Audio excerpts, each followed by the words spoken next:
Hello, my Virgo collective. I am here today to give you your message, whatever comes through. All right. I'm not going to put a title, just say message for Virgo, because I believe that if it's for you, you should be called to see these messages. If it's not, I don't want to do that whole clickbait situation. So let's find out what we got to tell you. Virgo, what do we got to tell Virgos? Ooh, this is a hot mess. Might be significant for somebody. Okay. How they play out. We have the flute. Disappointment in a friend or a lover. I'm not liking this already. All right, Virgo, the next thing that we have is skull. Hidden secrets that can do you harm. And then we have a fair man. Dealings or relationships with a man of blonde, gray, or white hair. Fair skinned, blind. I mean, like, that is crazy. And then we have October. And this is crazy because you guys know that we're in Pluto retrograde all the way till October. That's why I keep pulling these cards about Pluto retrograde. I almost forgot about it in one of the readings. But anyways, it's cycling through. And so this is telling me that this is like, ooh, like a cycle that's going to go all the way through October. I want to see a little bit more about this man. Hold on. That you're going to be super disappointed about. So fair skin or blonde, gray, or white hair. Okay? And that's what a fair man means. All right, let's see. Wait, because these I pulled before, and I don't want them to come through like just because I pulled them before.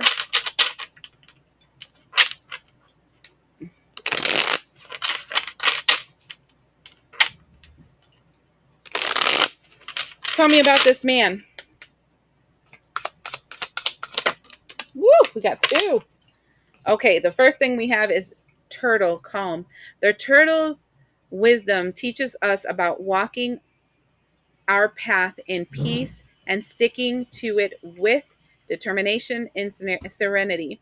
You may be encouraged to take a break from your busy life and look around or within you for more grounded, long lasting solutions. So, this is a person that isn't in it for the long haul. This is a person that says they're going to do a lot and they promise a lot and they're really like, yeah, today I'm going to do this or whatever, but then they go 100 million miles an hour and then they lose their spunk really right away. And so it's not like the turtle, if it reminded me of the story of the turtle and the hare, where the bunny is going like, I'm gonna win, blah blah blah. He's going super fast. Oh, I'm gonna rest over here because I'm gonna win anyway. And then the turtle just kept going, and the turtle gets there, and the hare lost. This is his energy. This energy of, they promise a lot and aren't going to do anything because they're not into it, right? And then we have the deer, gentleness. This is a reminder to be more gentle with yourself and others. The grace, serenity, and gentleness of your spirit animal echoes the qualities brought forth when living from your heart. I am going to tell you something. When I saw this card, all I thought to myself was, sometimes we're put in a person's life not to change them, but to change ourselves. Okay. Sometimes we hold on to hope when we should have let go a long time ago.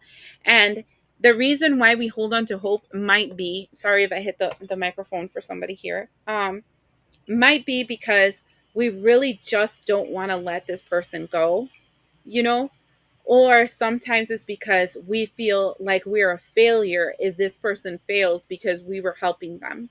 It has nothing to do with you. You can put in 1,000% into somebody, and if that person does not want to put in the invested work, they will absolutely never thrive, excel, or do anything because they just don't want to.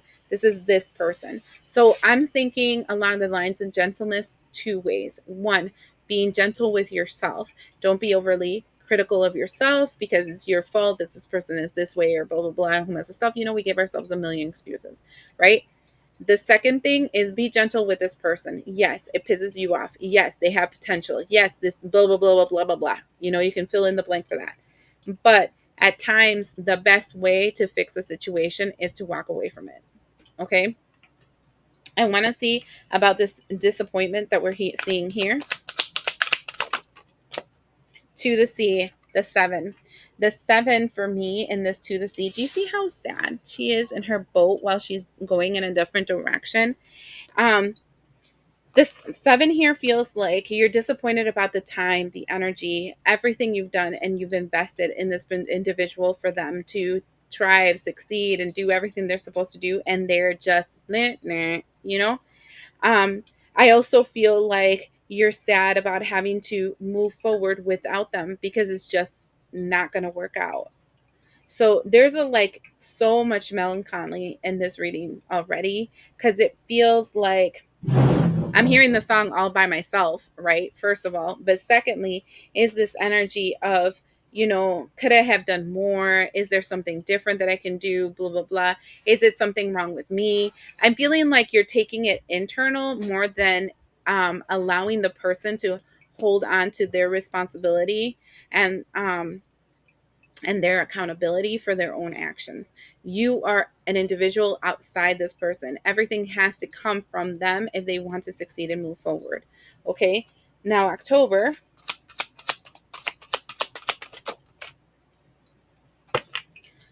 we have the energy of the observer. And so October feels like the energy where you're going to really open your eyes about this situation, really see it with clearly with a fine-tooth comb.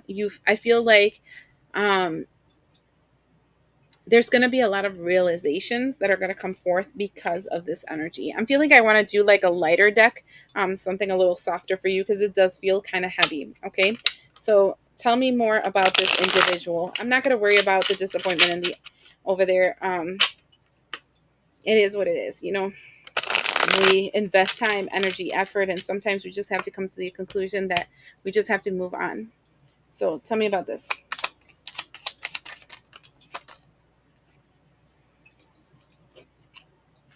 These three came out sideways, which is incredibly strange, but okay. So, what we're seeing here is this energy of the Ace of Voices, which is the Ace of Swords. The Ace of Swords is talking about the truth.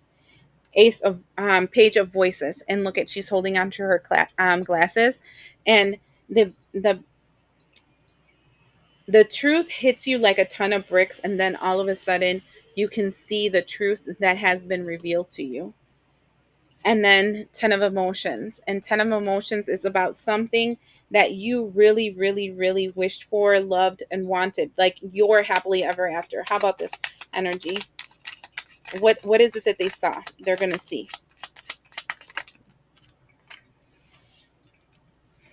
It's the same old six of emotions. Literally, that is saying 6 of cups. They're the same person. They Do you see the planet that's here? I'm not sure you're going to be able to see the ring, but around it, it has a ring about it. This is the energy of Saturn. Um, this person is bound and restricted by the way that they are. They don't want to learn the lessons, and that's why these hard things keep happening to them. They're stuck in a cycle. Page of emotions. See, and this is my octopus, which for me are spiritual attachments. And I feel like this person has a lot connected to their last two chakras. So the sacral and the root chakra, which has to be with your inner child wounding. This also has to do with your mother wounds, and this also has to do with your family and foundational wounds. And they're just reliving this cycle over and over again. And I feel like they use it as an excuse not to move forward. We all go through really dark shit, okay? And I'm not diminishing the ugly that people go through. We all go through really dark shit. Okay. And I think some of us go through harder ones than others. Um, and that is just, I want to say, the flip of the coin for us. But we are also given ways to get out of a situation. We are also given help. We are also given guidance, but only if we open our eyes to see and we accept it. Okay. um, I've seen people come out from really, really dark places and move forward. And then I've seen people drown in a cup of water. Then we have the King of Cups. The problem that we're encountering with this individual is a lack of emotional maturity. Okay, they're still stuck in victim island. It's this person's fault. It's that person's fault. It's this thing that happened to me. It's this illness that I have. It's this. You know what I'm saying? It's like they're stuck in that, and there's still a need for an evolution and a transformation in their emotional stability, like their emotional growth. And then we have the 10 of materials, which goes back to what I told you before, which is this is a fundamental problem. This is a foundation problem. This has to do with the way they were up, their upbringings. This has to do with their family and how they are and the addictions and patterns that they have accepted as their own. This has to do with inner child wounding. And unless this person is willing and able to confront these things, they are going to be stuck in this pattern. And this is why I'm seeing disappointment and sadness and this feeling of all by myself, because it's starting to dawn on you that they're not going to change. And that is like a dagger pulling into your heart, because you've invested so much love, energy, effort, and kindness to this person. You really desire with all yourself for this person to move forward, to excel, to be this wonderful person that you know they are. It's just that they don't want to. And it doesn't matter how much you sacrifice yourself, they will not. And this is like something I tell a lot of my clients, like, you keep putting yourself in the cross for this person. And the moment you put yourself in the cross for this person, you took Jesus off this cross. So he didn't die for this person's sin. You are dying for this person's sin. And that's not how things were supposed to be. So let's go to October, this observance that I see you going through. The first thing right off the bat that we see is the star in her head and the card of six of wands. This means that you're coming into an energy of victory. What is this victory about? Queen of emotions in reverse. This is a victory over your own emotions. Okay, this person takes you to a really dark place. I feel like the reason why you're trying to save them so hard is because there's a need for you to save yourself. And this person, when they're not thriving and they're not making it and they keep up, you feel like you're less than. And so what's coming up is this realization that you are not this person and that you can get yourself out of this cycle and that you don't have to let yourself drown. And this is like an overcoming of the dark queen of emotions where they're just stuck in this depressive energy. High priestess. And then you realize the gift of learning in this experience. The fact that you started to notice your shadow, the sun card in reverse, the fact that you started to notice how to go within yourself, the hermit, and notice the parts about yourself that you have not been able to confront and see. And then we have the energy of the strength card, and the strength card is then taming that inner demon that you have inside yourself that tells you that you're still wounded when you are not. Because the problem is that we have this saying in Spanish, dime con quién anda, que diré quién eres. It's like, tell me who you walk with and I'll tell you who you are. The problem is that you're attaching to this person because you're trauma bonding with this person. You see the wound that they're carrying, you've experienced that wound, and you want them out of that wound. But you don't realize that you're not fully healed from that wound. And when you submerge yourself into their darkness, you go back to the person you were because you weren't completely healed from that. And then you're dark and dark in this dark place. And then you realize when you let them go, how, oh my God, I'm not completely healed from this. And I'm not in a place to heal another person until I'm completely over the situation. Because instead of me saving them, I'm drowning with them. Some kind of inspiration activates inside of you after this scenario that you're going to be going through with this person. That is the prince, I mean, the Knight of Wands. that moves you into this emperor energy. Emperor energy means that you feel more in control of yourself. Okay. Then we have the hangman in reverse with the magician, which then gets you unstuck and allows you to activate the parts inside of you that you had laid dormant. And then I'm seeing this energy where there's like this inspiration that happens to you, and you have the energy of justice where there's like a blooming of balance that comes inside of you, and you make a choice with the Lover's card that balances out another part of your body and yourself. So there's an alchemy that takes place after October once you leave this person, because you're going to realize you're finally going to heal this wound. um I think sometimes people don't realize that the reason why we are so attracted to a person that carries a wound that we used to have is to first realize that we have overcome that wound and we're not that person anymore. Or second, to realize that we haven't fully alchemized it and we need to heal it. And I feel like you going through this experience with this person and having this disillusionment and having to go through this process of all by myself, like I'm going to have to leave them and I'm going to have to go forward and I'm going to have to move on without them. Right. And it's going to feel lonely. It's going to be terrible, but I just got to move away from them. Right. That energy that I'm seeing here manifesting itself. I'm feeling that what it's going to cause is this awakening inside of you where you're finally going to get over that wound. And then you're going to stop attracting these types of people because you no longer need to heal from this wound because you're already over it. I'm going to tell you myself personally, and I'm a Sagittarius. So, take it with a grain of salt because you guys are Virgos and you're a little bit more grounded than I am and I'm more fiery, right? But I can tell you that once you finally heal something that has been deep seated inside of you for a long period of time, let's say it's procrastination, right? Once you overcome it and you start fighting with yourself and you overcome that demon and you start confronting it and whatever, now the people that are procrastinators, you don't want to be around them. You eye roll around them and they're a waste of time for you because you overcame that. Okay, like for example, myself, for when I got my first certification as a med tech, right, working in laboratories and stuff, I got married that year while going to school. I was working full time.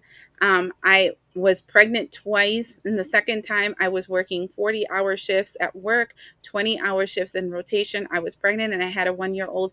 Thank God, hallelujah. I had support from a family member. I mean, my mother in law that took care of practically my first son that whole entire half a year while I was going to school. But, but I have to tell you, okay, now when I see people that give me a million excuses, like I can't because I work, I can't because I have kids, I can't, I just eye roll them. You know what? If you want to stay in the I can't island, then stop complaining about your life because you've already chosen it. And it's not because I'm an a hole, but because I've lived through it and I know it's hard. And I know I was in cruise control a lot of my life, but I did it and I got over it. Right. And then I was able to continue doing the work to move forward. And then I did the healing and then I moved forward and then I did more healing and I did move forward. It was hard. It was so hard. I don't want to tell you how many times I would sit around crying about how hard things were, but I did it. And now when I see a person that lives out of excuses, I'm just like, I don't have time for that anymore. Like when I first got healed, that I was still kind of healing, I wanted to help those people because I knew they were going through struggles just as much as I did, you know? But how long do you carry a person that has an excuse? And then you start realizing that person just uses it for their benefit, right? So they don't have to do something. And so then you start separating from that group, and then no longer those types of people cross your path because you're not going to give them any time. And that is a dark empath, right? One that can help you, but at the same time, I'm not sacrificing myself for you. And that's what we should be. We should have both light and dark inside of us. And that is called sovereignty, but that is also called prudence. And prudence is a virtue that we receive by knowing who we should help and who we should not. All right. I hope this helps you, and we'll see you the next time.